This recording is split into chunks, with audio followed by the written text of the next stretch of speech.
I've been speaking about Israel a lot lately. Israel is part of the core of who I am as a Jew, and is part of who we are as a congregation. My own personal story of discovering and exploring, testing, and embracing my own Judaism is bound tightly with Israel. Israel is a place of Jewish historic longing. Israel is a place of my personal journey. Israel is at the crossroads of so many inspiring, conflicting, and important narratives. As vast as empires and as small as a single child, Israel, Palestine, Ottoman, British Mandate, Judea, Samaria, Canaan, Mamluks, Abbasids, Crusaders. So many names and people have tied their stories to this place. And nothing is easy about it, not even the simple statement of standing in solidarity. The 11 days of fighting between Israel and the Hamas terrorists have abated for now. The ceasefire seems to be holding, but the fundamental conflict has not resolved. The same claims of hardship and finger-pointing, claims of ownership and historic legitimacy, claims of destiny and dangers all remain unchanged. So much emotion has surfaced and has been revealed. No matter how your allegiances fall, these are not two competing teams. It cannot be a zero-sum game. These are peoples. The 1967 Three No's of Khartoum continues to be the dominant Palestinian principle for some. No peace with Israel, no recognition of Israel, no negotiations with it. For some, that is how they look at Israel. And for too many Israelis, they have their own three no's towards the Palestinians as well, and each side is entrenched. For so many of us, these 11 days of conflict surfaced hard emotions as thousands of rockets rained down on Israel. News reports flashed destruction in Gaza, and Israel was portrayed as the Goliath stomping on the innocent Davids of Gaza. Of course, these were the same Davids with thousands of rockets and sophisticated ambush tunnels hiding launchers and munitions and bunkers underneath homes and schools and hospitals. These Davids knew what they were doing, and they were drawing Israel into a trap seen around the world. And tragedy ensued over and over again. So many of us were filled with fear and concern, embarrassment, and indignation. What surfaced was intolerance, ambivalence, confusion, pain, disgust, narrow-mindedness, and love. I have stood here over the past years and said numerous times that I stand in solidarity with Israel. I have said it then and I repeat it now, like the sign in front of our synagogue states, we support Israel in its struggle for peace and security. Over the years, it has stood there. And occasionally people have asked that it be removed or the language be changed. Occasionally it has prompted someone to decline a speaking invitation or to move a program. I can count these on one hand over the decade. Plus, we have had a sign along Old Georgetown Road for so many years. And our response has always been to engage in dialogue, to hear concerns and explain what these words mean to our congregation. The sign has always stood, and hopefully a little more understanding was achieved. But this week, that sign and its message was vandalized. The word Israel was slashed out. The police officer at the shul was notified. Our security video was shared with the police, and the organizing group of the Jewish community more broadly was brought into play. And this disturbing news was shared with the congregation yesterday. I want to be clear. Nobody believes the building, or most importantly, any of us, are in any increased danger. But the assault was not on simply a banner. The assault feels like it was on our core value. We support Israel in its struggle for peace and security. That seems to be a message that, at least for these two, what appeared to be teenagers, was one that they had to quiet. I assure you, the new sign has already been ordered, and it will be up ASAP right back on Old Georgetown Road. But I want to briefly explain what standing in solidarity with Israel means to me. During these weeks, I have had many conversations with people about their feelings about the conflict, and about Israel, and about Palestine, and about the seeming inevitability of constant war. The vast majority of people I have spoken have expressed a significant discomfort because their feelings were organized in a binary way. Either you support Israel, which gives Israel carte blanche and doing whatever it does, or you support Palestinians, and thus give them carte blanche in launching rockets or kidnapping soldiers or whatever else Hamas might do. This basic view has been shared with me by high school students and college students and others with many, many degrees. But I reject the simplicity of the binary. Let me share with you what it means to me to stand in solidarity with Israel. Well, let me begin with a teaching by a professor of mine in rabbinical school, Dr. Diane Sharon. She was responding to a very basic question about the obvious, but sometimes the obvious sometimes eludes us. It was a beginner's Tanakh class, and she pointed out to us that at the end of Deuteronomy, the Israelites never get into the promised land. We all know the stories of Moses and Aaron and Miriam not getting into Israel. They die in the Torah. We may be familiar with the midrashim of Moses begging God to allow him to be a bird and simply to fly over the land just to see it himself. All the Israelites who experienced Egyptian slavery died in the wanderings, but a new generation emerged, a generation of free people who were prepared to start the next chapter of our story. Only Joshua and Caleb experienced both slavery and entering the land.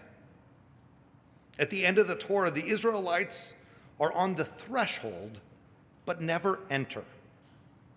As if this is the ultimate cliffhanger, the last line of the Torah are these three words. They are always written on their own line, Le'enei kol Yisrael, in the sight of all Israel. Israel was in sight of them, or they were a people of singular perspective. But what would they do? What does it mean that the Torah ends with this unfulfilled mission? Since Abraham's Lech Lecha Ma'artzacha, that when he left his father's land in Genesis, we have been on this journey which was unfulfilled in the Torah. And Dr. Sharon's insight was that each generation must write the next chapter of how we will enter the land. Like a warning, the books of Joshua and Judges follow. Joshua is a book of building and creating and piety, and Judges is a book of struggle and conflict and difficulty. Dr. Sharon taught that the Torah ends with us at a crossroads, and we must choose our way. Will our actions in our generation lead to a Joshua experience, or would our actions lead to the difficulties laid out in the book of Judges?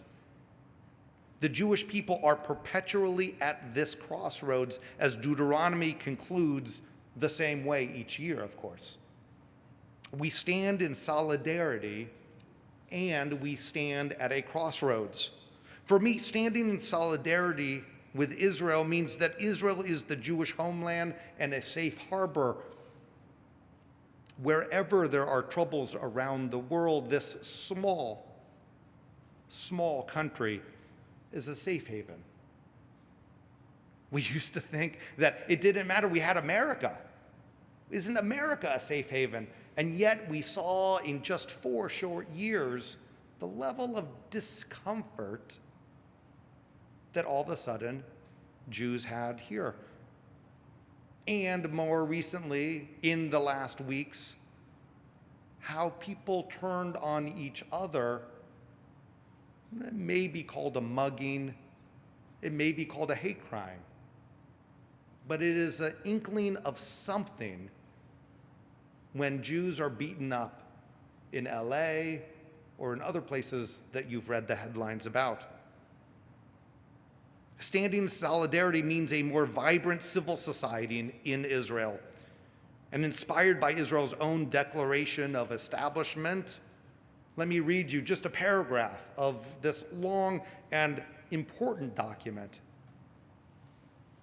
It says, this paragraph says, the state of Israel will be open for Jewish immigration and for the ingathering of the exiles.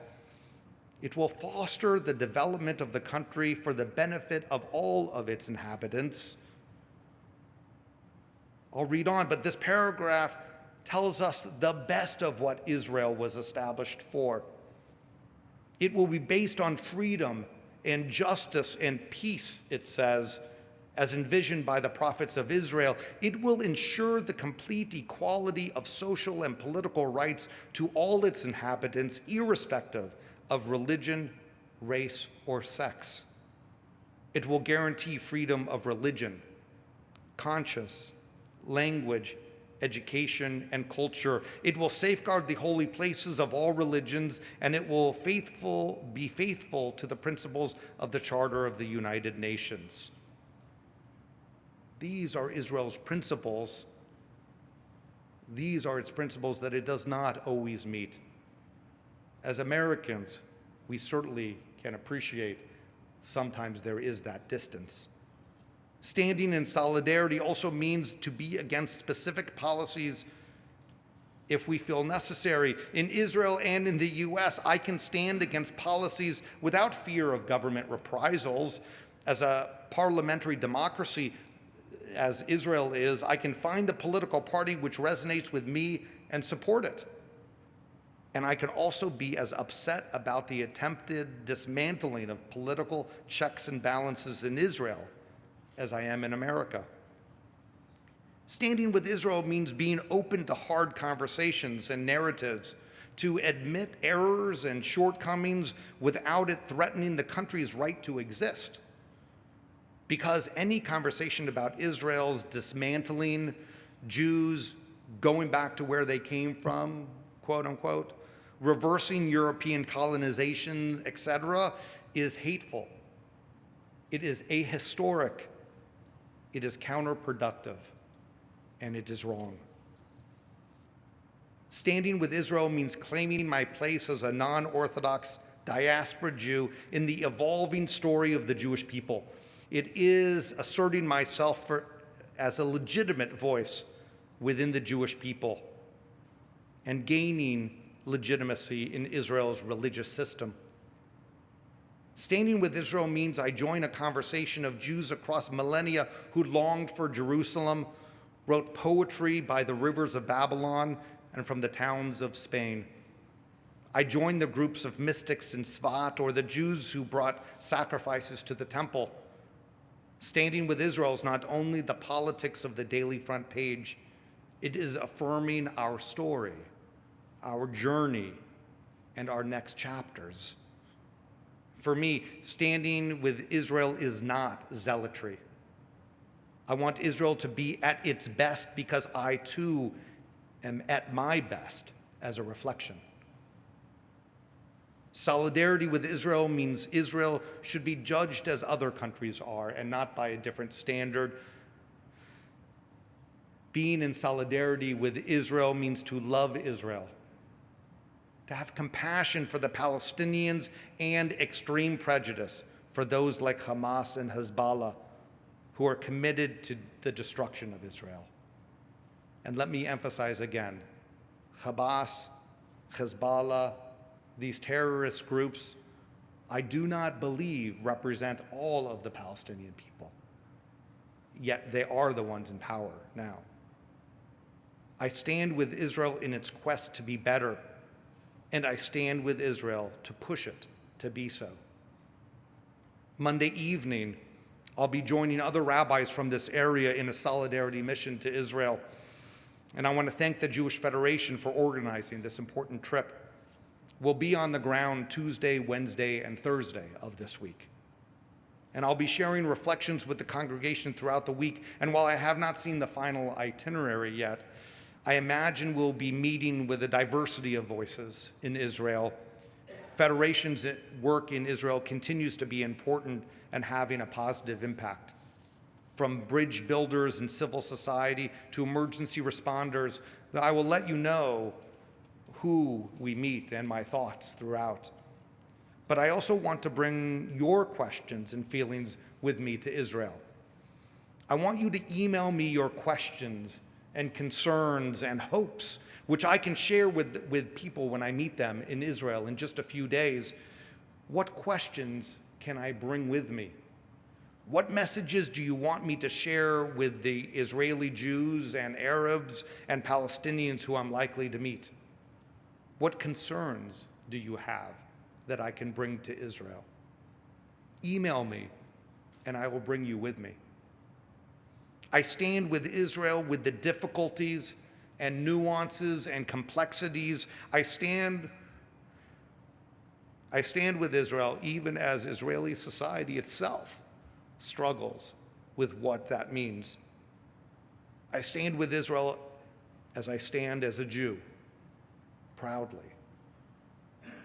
A box cutter on a sign will not divert me or this congregation from the essential conversations that we must delve into. What does it mean to you to be in solidarity with Israel? What are your feelings and difficulties and hopes? How can we strengthen our community through these difficult conversations? Email me your messages and your questions, and I will be in Israel for us with all our diversity and concerns and love of Israel. Shabbat Shalom.